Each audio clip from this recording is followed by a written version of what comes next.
Hello. तर आज आपण बघणार आहे आपला पहिला धडा भौमितिक आकृत्या. याच्यामध्ये आपण वेगवेगळ्या अशा आकृत्या बघणार आहोत. पहिला आहे आपला कोन. तर बघा, कोन म्हणजे काय ते आपण इथे बघूया. आता इथे दोन चित्र दाखवली आहेत. याच्यामध्ये पहिलं आहे ते घसरगुंडीचं, त्याच्यानंतर दुसरं आहे इथे घर आणि एक शिडी लावलेली आहे. ठीक आहे. तर बघा, पहिल्या आकृतीमध्ये काय झालं आहे की घसरगुंडी आणि जमीन यांच्यामध्ये आपल्याला इथे काय दिसतोय, कोन दिसतोय. हा जो लाल कलरचा दाखवला इथे इथे बरोबर, हा एक काय आहे, कोन आहे. त्यानंतर ह्या साईडला सुद्धा एक काय आहे, हा कोन आहे. दुसऱ्या चित्रामध्ये बघा, घर आणि शिडी यांच्यामध्ये सुद्धा इथे काय झाला, एक कोन तयार झाला आहे बरोबर. त्यानंतर पुढच्या आकृतीमध्ये बघा, ह्या झाडाच्या ज्या फांद्या आहेत त्याच्यामध्ये आपल्याला काय दिसतात, हे वेगवेगळे असे कोन दिसतात.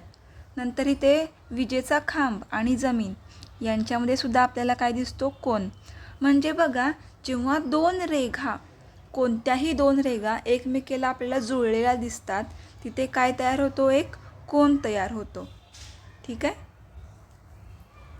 तर आता आपण काय करणार आहे, कोनाचे वेगवेगळे असे काय बघणार आहे, प्रकार बघणार आहे. काटकोन, लघुकोन आणि विशाल कोन असे काय असतात, तर 3 प्रकार असतात. तर बघा, आपण पहिला बघणार आहे काटकोन म्हणजे काय. तर बघा, खिडकीच्या ज्या दोन लगतच्या बाजू किंवा कडा असतात त्यांच्यामध्ये आपल्याला काय दिसतो, हा असा काटकोन दिसतो. त्यानंतर तुम्ही जर एखादं पुस्तक घेतलं तर त्या पुस्तकाच्या दोन बाजूंमध्ये काय असतो, काटकोन असतो. इथे हा किंवा ह्या साईडला ह्या बाजूला सुद्धा काय आहे, काटकोन आहे. आता समजा घड्याळात 3 वाजलेत किंवा 9 वाजलेत, तर तास काटा आणि मिनिट काटा यांच्यामध्ये जो होणारा कोन असतो तो काय असतो, असा काटकोन असतो. तर बघा, आपण इथे कात्री घेतली आहे. कात्री जर आपण ह्या पद्धतीने उघडली तर इथे काय तयार होतोय, एक काटकोन तयार होतोय. ठीक आहे. आणि त्यानंतर जर आपण कात्री थोडीशी बंद केली तर कात्रीमध्ये एक कोन तयार होतोय जो काटकोनपेक्षा थोडासा लहान असणार आहे, त्याला म्हणतात लघुकोन. त्यानंतर कात्री आपण थोडीशी जास्त उघडली तर त्याच्यामध्ये जो होणारा कोन असणार आहे तो काटकोनपेक्षा मोठा असणार आहे, त्याला म्हणतात विशाल कोन. तर असे हे काटकोन, लघुकोन आणि विशाल कोन. लघुकोन हा लहान असतो आणि विशाल कोन हा काटकोनपेक्षा मोठा असतो. आता तुम्ही इथे खाली बघा, आकृतीमध्ये तुम्हाला दिसेल, हा घड्याळामध्ये काय झाला आहे, तर काटकोन झाला आहे. त्यानंतर हा झाला आहे लघुकोन आणि इथे हा आहे तो विशाल कोन. तर आता आपल्याला या आकृत्यांचं निरीक्षण करायचं आहे आणि ते कोणते कोण आहेत ते आपल्याला लिहून घ्यायचं आहे. तर बघा, इथे आता काय झालं आहे, पहिली जी आकृती आहे ती जर तुम्ही बघितली तर ती काटकोनपेक्षा लहान आहे, म्हणून त्याचं नाव काय येणार आहे बघा, तर लघुकोन. त्यानंतर जर तुम्ही दुसरी आकृती बघितली तर ती तुम्हाला काय दिसेल, काटकोन. त्यानंतर जर तुम्ही तिसरी आकृती बघितली तर ही आहे ती काटकोनापेक्षा मोठी आहे, म्हणजेच तो काय आहे, विशाल कोन.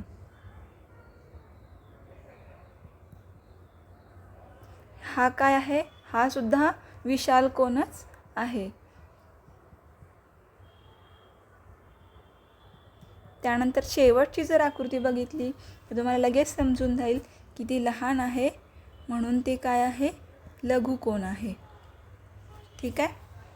आता तुम्हाला इथे वेगवेगळे ठिपके जोडून काय तयार करायचं आहे, काटकोन, लघुकोन आणि विशाल कोन तयार करायचे आहेत. त्यानंतर आता पुढे आपण बघणार आहोत वर्तुळ. वर्तुळ म्हणजे काय.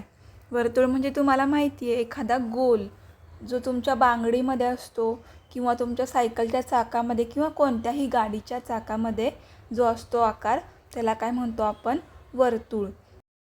आता आपण वर्तुळाचे वेगवेगळे भाग बघू. वर्तुळ केंद्र, त्रिज्या, व्यास आणि जीवा. तर बघा, आपण एका कागदावर वाटीने किंवा कशानेही वर्तुळ एक काढणार आहे. त्याच्यानंतर आपण त्या कागदाची एक घडी घातली. ठीक आहे, या पद्धतीने इथे दाखवल्याप्रमाणे. तर ती घडी उघडल्यानंतर जी आपल्याला इथे एक रेघ मिळते ती काय असणार आहे त्या वर्तुळाची? जीवा. तर बघा जीवा म्हणजे काय? जेव्हा वर्तुळावरील दोन बिंदू आपण कोणत्याही एका रेघेने जोडतो तेव्हा ती रेघ म्हणजे काय असते? जीवा.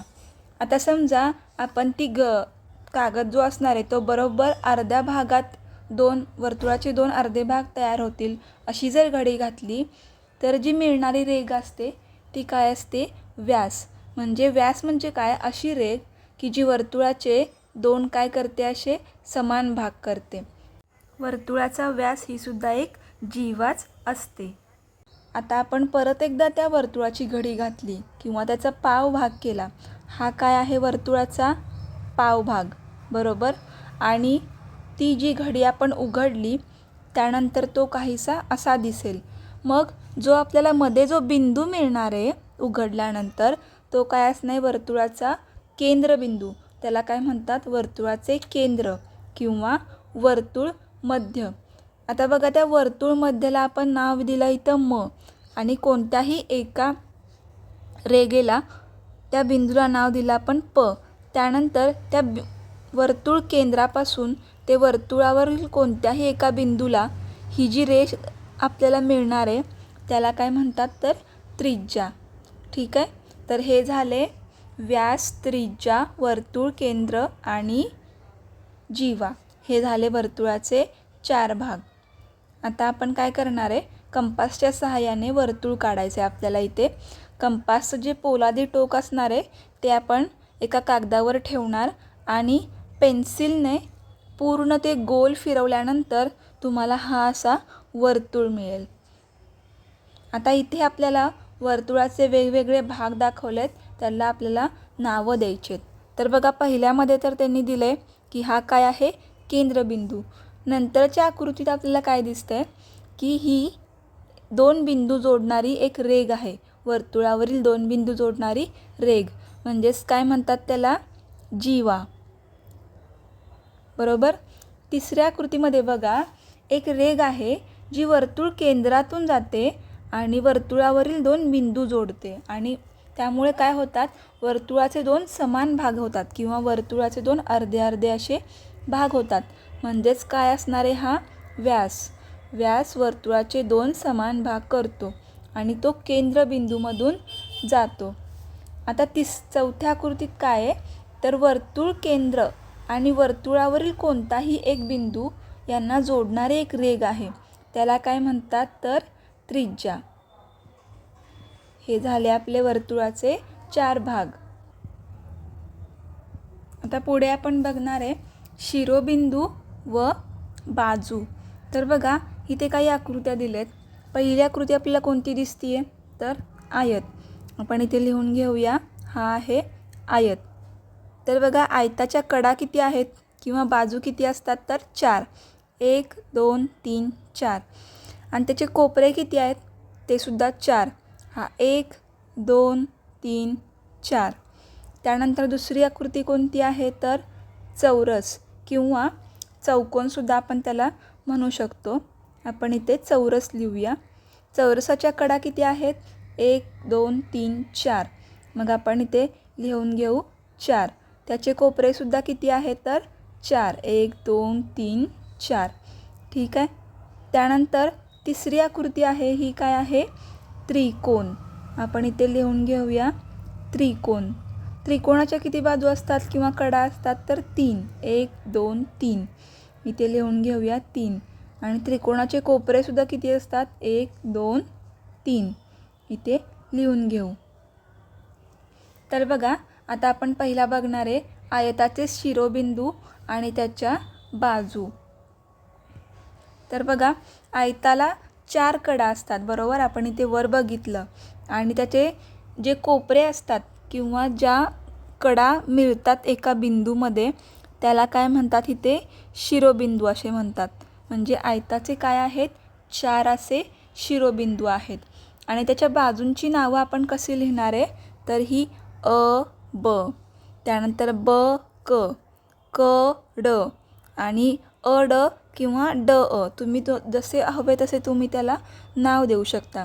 आणि शिरोबिंदू कोणते आहेत? तर हे 4 शिरोबिंदू अ ब क आणि ड. आयताच्या समोरासमोरील बाजू काय असतात? समान लांबीच्या असतात. म्हणजे इथे बघा तुम्ही ह्या आकृतीमध्ये ही बाजू आणि ही बाजू सारख्या लांबीची आहे आणि ही बाजू आणि ही बाजू सारख्या लांबीची आहे. आणि आयताचे सगळे कोन काय असतात? तर काटकोन असतात. इथे हा एक कोन, हा एक कोन, हा एक कोन आणि चारहीसुद्धा कोन काय असतात? काटकोन असतात. म्हणून आयताला काय म्हणतात? तर काटकोन, चौकोन.